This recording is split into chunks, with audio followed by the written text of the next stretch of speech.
السلام علیکم۔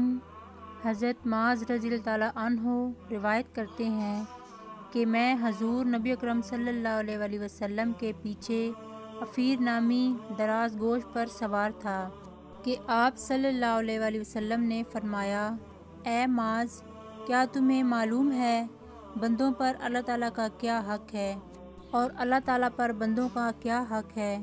میں نے عرض کیا، اللہ تعالیٰ اور اس کا رسول صلی اللہ علیہ وآلہ وسلم بہتر جانتے ہیں۔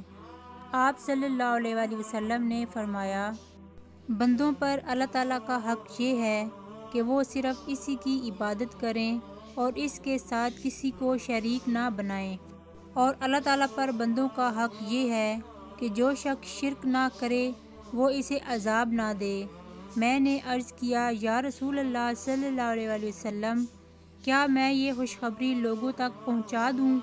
آپ صلی اللہ علیہ وآلہ وسلم نے فرمایا، نہیں، انہیں یہ خوشخبری نہ دو کہ پھر وہ اسی پر بھروسہ کر کے بیٹھے رہیں گے اور عمل میں کوتاہی کریں گے۔